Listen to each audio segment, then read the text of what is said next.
Part 5. Make of your home a profitable investment. Elias sat at his small kitchen table, looking at the papers in front of him. He had been saving money for a long time, and now he finally had enough to open his own garage.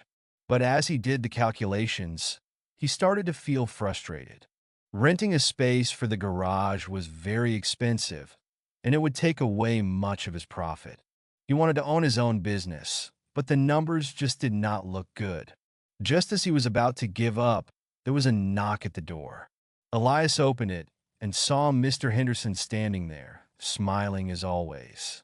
"Elias, I thought I'd stop by and see how you were doing," Mr. Henderson said. "May I come in?" "Of course," Elias said. "Actually, I need some advice." Mr. Henderson walked in and looked at the papers on the table. "Planning your garage, I see. How is it going?"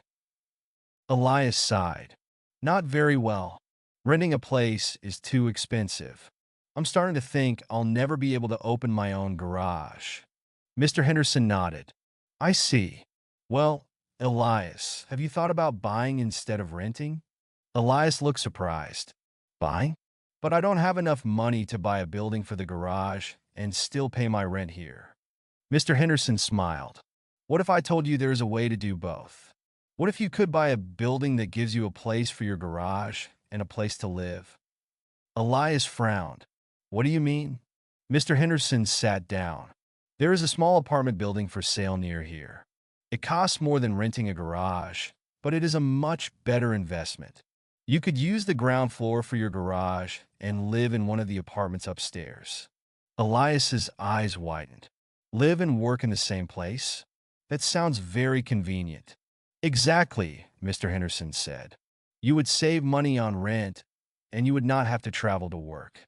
You could go upstairs for lunch, take breaks when you need to, and plan your business in the evenings.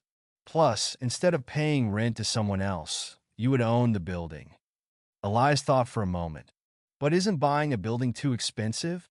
Mr. Henderson shook his head. "Not when you think about the savings. You wouldn't have to pay rent for your home or your business.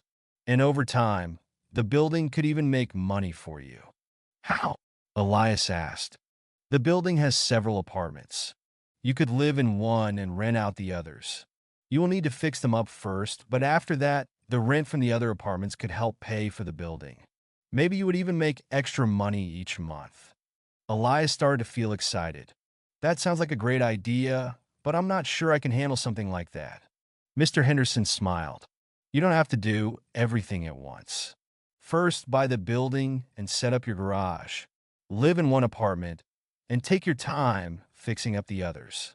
When they are ready, you can rent them out. It's a long-term investment, but it will pay off." Elias felt hopeful. "Do you really think I can do this?" "I do," Mr. Henderson said. "This is a smart way to use your money. You will have a home, a business, and an investment all in one place." Elias nodded with determination. "Okay, I will look into it. Thank you, Mr. Henderson. I don't know what I would do without your advice." Mr. Henderson patted his shoulder. "You're welcome, Elias. The best investments give you both security and opportunity. I think this building could be a great choice for you." After Mr. Henderson left, Elias sat down and started making a new plan. He wasn't just opening a garage, he was building a future. And with Mr. Henderson's help, he knew he could make it work. In a part 5, make sure you subscribe to the channel so you don't miss the next part of the story.